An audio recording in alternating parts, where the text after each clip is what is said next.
ካሜራ ለምንድን ነው ዛሬ ያዙት? እሺ እንትን በለው ምንድን ነው?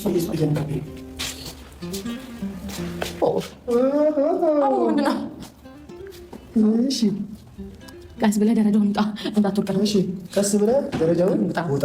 ወረቀቶቹን በጥንቃቄ እያነሳ አንብባቸው፣ እነሱ ይምሩሃል። እሺ ሚና ሚና አቢኮ አቢኮ ዊና ነው ብለህ እየተጨነክ ነው አይደል? አዎ እየተጨነኩ ነው። ማንነት ስትገባ ትደርስበታለህ። ጌታ ሆይ ኧረ በማርያም አሁን ነው መድኃኒት የወሰድኩት፣ እንዳታሳምሙኝ ጌታ ሆይ። እሺ ዝጋ በሩ። እዚህ ላይ መደብ የማጠብቀው ነገር አለ። እያብ ደግሞ ልቡን ያዥው። ኧረ በማርያም አታጨነቁኝ። በማርያም እያላበኝ ነው እያላበኝ ነው። ዊና ማርያም እሪ ብዬ ነው። ልብ ህመም ካለብህ ላለመደንገጥ ሞክር። ኧረ በማርያም በውድ ጓደኛ የተዘጋጀ ምንድን ነው ሲያስጨነቀኝ እኮ እዚህ ጋር ማለት ልብ ህመም ካለብህ ላለመደንገጥ ሞክር። ኧረ በእናትህ ስራ እንዳሰሩ ብቻ ነው የለውም። አሞታለሁ። ምንድን ነው ልጆች መጥፎ የለበትም ነበር ጌታ። ይሄ ብቻ ይበቃ ነበር። አባት ደስ ብሎት ነው አባ ይህን ሁሉ ማስደሰት እኮ ነው ያደረኩት። ለምንድን ነው የምታለቅሰው? ኧረ በእናትህ ይቅርታ። ሰላም እንዴት ናችሁ? ውድና የተከበራችሁ በመላው ዓለም የምትገኙ ኢትዮጵያውያን እንዲሁም ኤርትራውያን የቻኔ ቤተሰቦች እንዴት ናችሁ? ደህና ናችሁ? ያለውን እግዚአብሔር ይመስገን ደህና ነኝ። በያላችሁበት ሰላም፣ ፍቅር፣ ጤና እመኝላችኋለሁ። ፈጣሪ አምላክ ሀገራችንን ሰላም እንዲያደርግልን፣ ህዝባችንን ይጠብቅልን። ሁላችንም በየሃይማኖታችን እንጸልይ ያልኩኝ እንደተለመደው ይህን ቪዲዮ ስትጀምሩ ላይክ፣ ሼር፣ ሰብስክራይብ በማድረግ ሰብስክራይብ ስታደርጉ የደወል ምልክቱን በመጫን ቤተሰብ ትሆኑ ዘንድ በአክብሮት እየጋበዝኩ የተለመደውን ሀሳብ አስተያየታችሁን በኮሜንት እንድትሰጡኝ እያልኩ ዛሬ እንግዲህ በነገራችን ላይ በጣም ተሰምቶኝ ቪዲዮውን እያለቀስኩ ነው የጨረስኩት እውነት ለመናገር።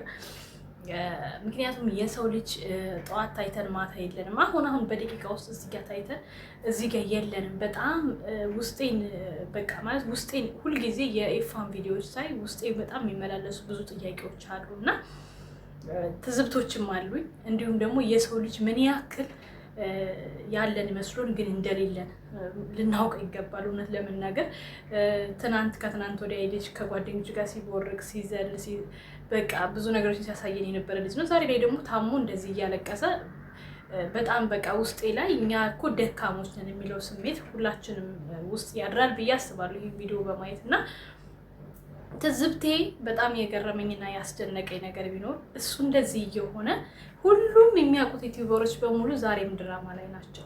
ድራማቸውን ይስሩ፣ ስራቸውን ያቁሙ አይደለም። ግን ሰው እንዴት አንድ ቀን ቤት ውስጥ ሄዶ እግዚአብሔር ይማርህ የሚል እንደው በስልክ እንኳን እንደው ቪዲዮ ይዘው እግዚአብሔር ይማርህ የሚል ይጠፋል። በጣም ነው የገረመኝ። ለካ እንደው ሰው ሁላ እያስመሰለ ነው ጓደኛዬ የሚባባል። በችግር ቀን ማንም እንደሌላችሁ በይፋ ማየት ትችላላችሁ፣ እውነት ለመናገር ማለት ነው። እና ቢያንስ ማለት ነው እዚህ ጋር ብዙዎች ደግሞ አንዳንዶች ሊጠራጠሩ ያደረጋቸው ድራማ ነው የሚሉ አሉ። ግን ድራማ አይደለም፣ ልጁ ታሟል።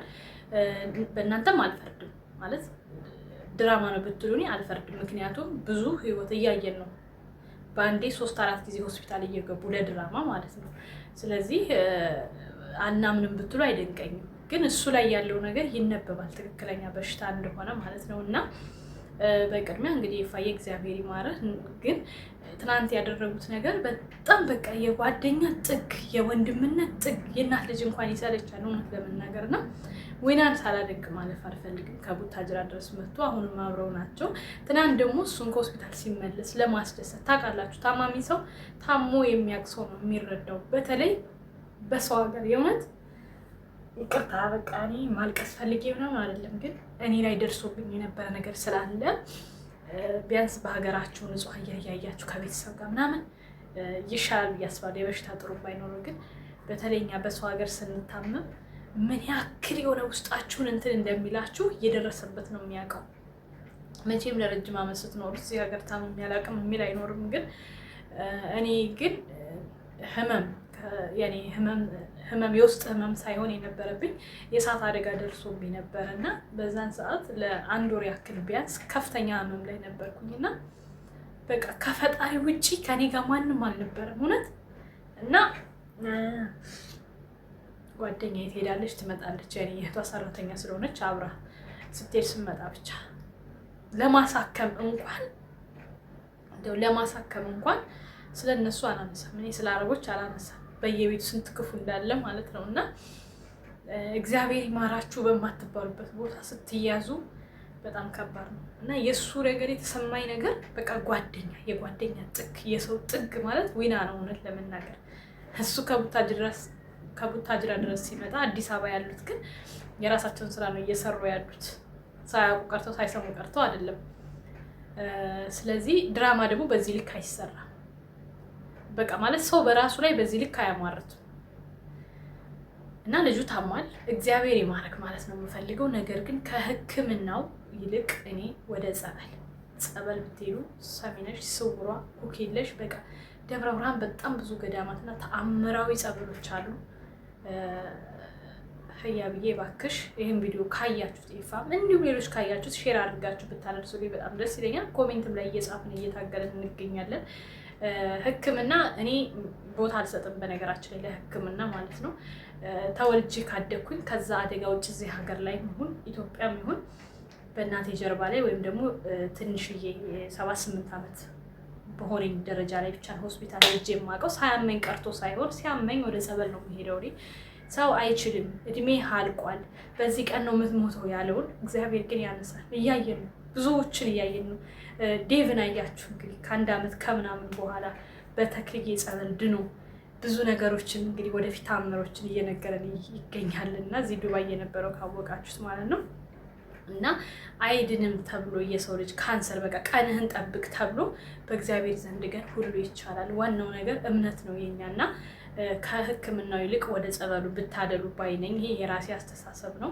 ኦርቶዶክስ እስከሆነ ድረስ ኦርቶዶክስ ለኦርቶዶክስ ሊያደርገው የሚችለውን ነገር ነው የምንመክረው ማለት ነው። ከሕክምናው በላይ እግዚአብሔር ኃይል አለው ማለት ነው። እና ያው እኔም ይሄን አይነት ነገር ከዚህ በፊት ወደ አረብ ሀገር ለመምጣት ፕሮሰስ በጀመርኩ ሰዓት ገጥሞኝ ነበር። እኔ ቃርም አያውቅኝ፣ እንደውም እንደሱ አልታመምኩም ምንም አላልኩም። ግን ሆስፒታል ላይ ሄጄ ጉበት አለብሽ ተብዬ ነበር። የሚገርማችሁ ማለት ነው እኔ ምንም አሞኝም አያውቅም። ግን በዛን ሰዓት የፀሐይ ብርሃን በጣም ያገኘኝ ነበረ። የምሰራው ኮብልስቶን ነበር።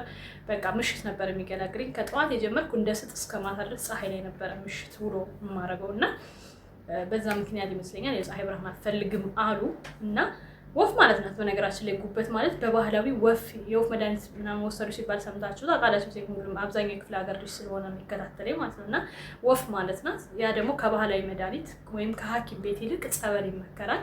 እኔ በዛን ሰዓት ያዘች ስባል ቀጥታ ጸበል ነበር መጠጣት የጀመሩት። ከ3 ወር በኋላ ተመለሻለኝ። እኔ በዛው ረሻኩ አልተመለስኩም። አሞኝም አያውቅም። ያ ፕሮሰስ እግዚአብሔር በቃ ነግሬው ነበረ። የማይጠቅመኝ ቤት ከሆነ የምገባው እኔ መጥፎ ቦታ የሚያደርሰኝ ከሆነ አደራህን አክሽፍብኝ በሆነ ነገር ብዬው ነበረ።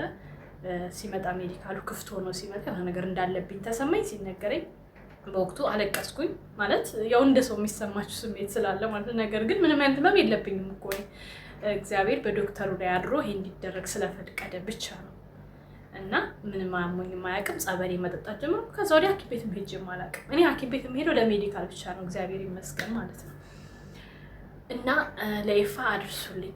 ጸበል ነው። እግዚአብሔር ኃይል ያለው እግዚአብሔር ይበልጣል። ግን የጓደኛ ጥግን አይቻለሁ በዊና ማለት ነው። ከሱ እኩል እያለቀሰ ነው የሚገኙ እና ያብዬም አይዞሽ፣ ጠንከር በይ፣ በርቺ፣ የማያልፍ ነገር የለም ለማለት እወዳለሁ። ቤተሰብ ላይክ፣ ሼር፣ ሰብስክራይብ አድርጉ። እወዳችኋለሁ። መልካም ጊዜ። ቻው ቻው።